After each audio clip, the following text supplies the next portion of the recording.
Welcome back to War Thunder and welcome to my second video from the pre-beta, closed beta test, whatever. And we are here on board the Soviet PR-1124 1940, I guess, gunboat. Sadly, I can't have a look at it as you join the game immediately by just selecting the nation. You can't have a decent look at the stats. But it doesn't matter. I think the gameplay is more important for the first impressions. Overall, I have to say it's pretty polished. It was not this wild wobbling around that I expected, although it is kind of a problem in this case. More on this in a moment. So, what is this thing? What can it do? What is it about? In a nutshell, it is a patrol boat with two T-34 turrets that have 76mm guns and one twin heavy machine gun turret. It is rather slow and rather unmaneuverable in comparison to the German S-100 and the American Elco PT-314, and it doesn't have torpedoes. But it seems like it can take a little bit more punishment than its opponents. And obviously the damage output from those 76mm guns is just enormous. I mean, when you have a look at the hit cam, even the high explosive penetrates enemy patrol boats and sends a huge fragmentation pattern through the internal guts of enemy ships. But it takes a few hits, and while you reload, you have to mow down the enemy gun crews on the deck. So again, this is the extreme case of trying to hit the ship body, so to say, with the main guns, and meanwhile then spraying down the crew on deck, because it's rather difficult to hit single personnel with the 76. Now, the one problem that I have when controlling this is that it is quite difficult to bring the guns on target. First of all, you have to show your broadside, which makes you a big target yourself. Then the turrets are rather slow rotating, and also, as you expect, they have a lack of gun depression, as you know there are tank turrets mounted on a boat, and it does have the typical Russian gun depression, so to speak. So when you are rocking within the waves, or you just got rammed or ram something, you wiggle a lot, and therefore you have to time your shooting. As you can see, there are those green circles. Those indicate where your shots go. It's relatively similar to the 1st April Fool's event, but just a little bit more snappy. And you could see I just missed there, and I mostly don't even bother shooting with the 50 cals.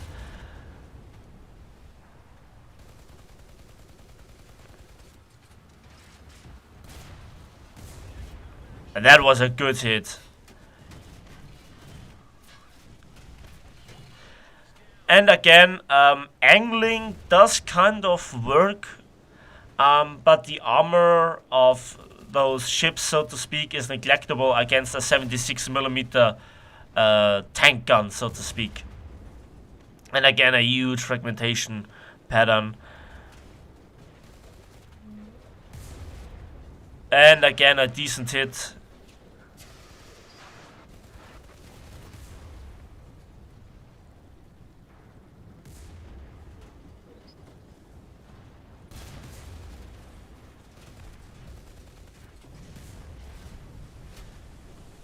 Now, even looking at those visuals right now, I'm stunned. This is more than I expected, and I get taken out.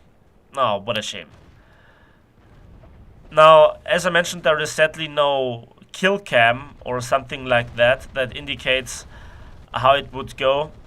The next one is the BMO with a 45mm tank gun and a 37mm gun and numerous other armament. I guess it's a 12.7.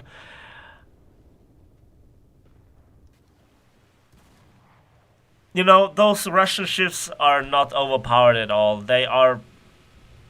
If a Alco PT 314 captain knows what he's doing, he runs rings around you and just disable your crews. And while the turrets seem to work as real tank turrets, it's kind of...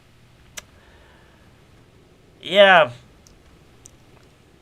You know, when they still take a lot of damage when you hit the ship itself.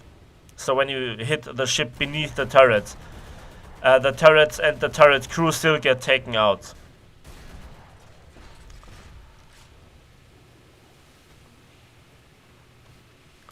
And as you can see, those boats are really well visualized. Also the part where you go through the water looks really impressive.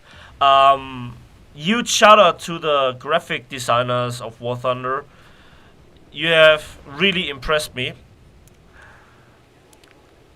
Now it seems like those cannons, those high caliber cannons for Navy warfare, so to speak, I think to this day they are the highest caliber. They have a rather low velocity. And also the guns themselves lack a little bit the depression and elevation speed.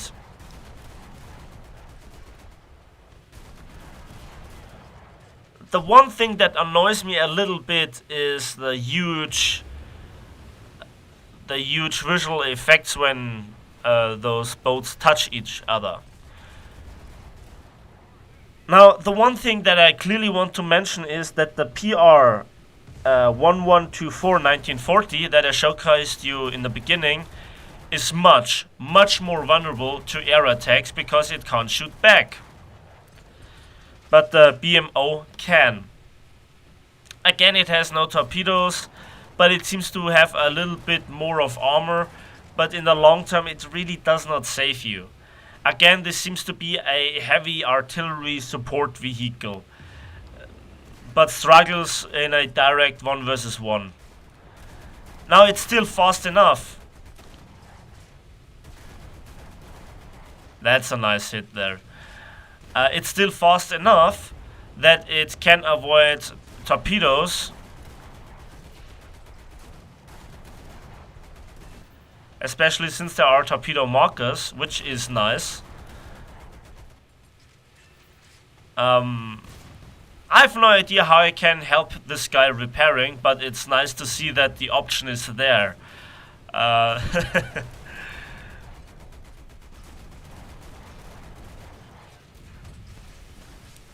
Another nice thing is that this was actually a night battle and the tracers didn't blind me. Now I have to say, everything that was recently added within War Thunder, which seemed to be an improvement, like the tracers that were modified a few patches ago, the hit cam, oh, those are some close torpedoes.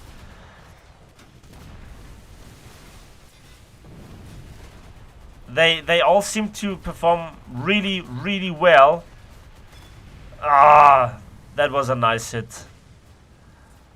Just the tip of my boat. Yeah. All this seems to add up very nicely within the naval sections. And as you can see, we are here on the naval action version of African Gulf, which is a very beautiful map in my opinion. It gives you long range engagements, for the kind of caliber you shoot at, where the guns are still effective, but you feel like you have control over the engagement. But you also can go into knife fights. especially with the German S100. I think I have to make a video about this one as well, as it is furiously fast and just bristling with 20 millimeters. You know, it's fun.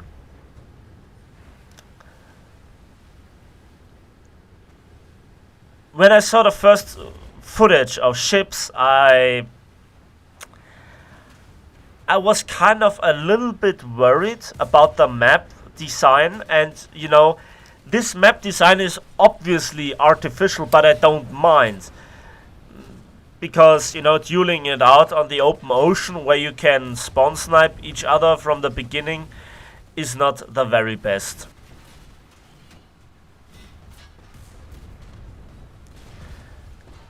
Another big hit there.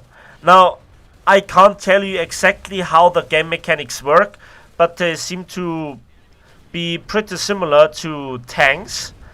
And a lot of lessons that I also learned from World of Warships apply here to the tactics that I use there, like pre-arranging the guns, leading.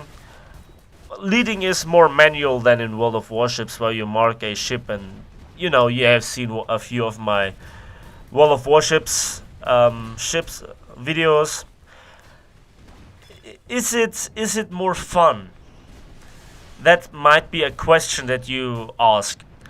I have to say it is completely different. It is much more fast paced. It could have been really worse, in my opinion, for the first test run even. And so, yeah. Now, this might be one of the few planes that I actually took out in this test. You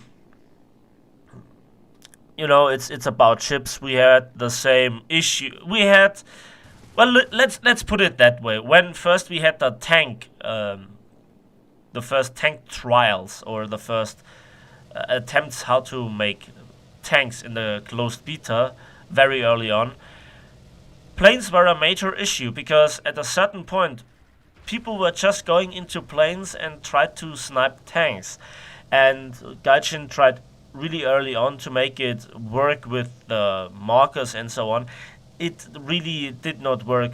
Players really wanted to hunt down tanks with their planes, with bombers, dive bombers. A lot of people were eager to test out the cannon birds. At that time, we had already planes like the Henschel 129, or the what was it? Yeah, the Stukas, the G variants with the twin 37mm. I think for ships it will be completely different, and in a better way. First of all, those ships mostly can shoot back, except the Russian ones. I mean, they still can shoot back, but you know, nowhere near in comparison to, for example, the German SU-1, the S-100, and the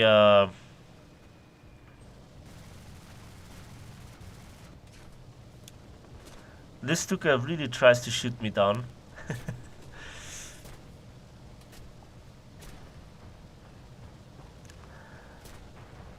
And also the American Elco PT boat.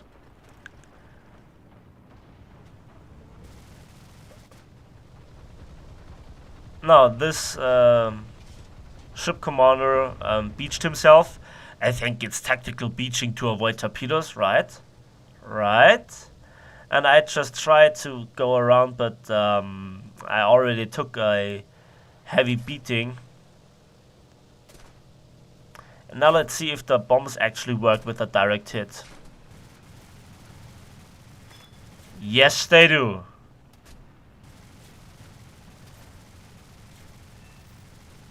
And we take each other out. So, that's it for the showcase of the Russian part. I'm not sure if I will show you the British one, as it is also relatively slow. But I definitely will show you the German S100 as the third one. So thanks for watching. Thanks for listening. Let me know again in the comment section what you think about ships, and if you would be interested in it, if you have, no access yet, or you hadn't have the time to play it, even if you pre-purchased the bundles. I think it's a lot of fun. The problem is I have to learn a lot, but the first important lessons were made in the first trial run, so to speak. And again, the visuals look stunning, especially when you are in an aircraft and you turn off the HUD and just watch those boats blazing with rapid firing machine cannons at each other, torpedo explosions, nearby bomb hit misses. I can't wait to see any kind of depth charges. I didn't see any use of them yet. I might to have figured it out when I have time. I'm not quite sure how fun they will be, but definitely you will be able to troll a lot of peoples with it. We will see that. I can't wait to also engage big AI units like a torpedo boat attack run on a support fleet of cargo ships, for example, that are escorted by larger vessels that are AI controlled. So maybe some single missions. We will see. Anyways, I hope you enjoyed the video. Again, let me know in the comment section what you think about this video, the Russian ships, what you just saw. And like this video if you did. It really helps the channel out. And subscribe if you want to see more. And we will see each other on the seas of War Thunder.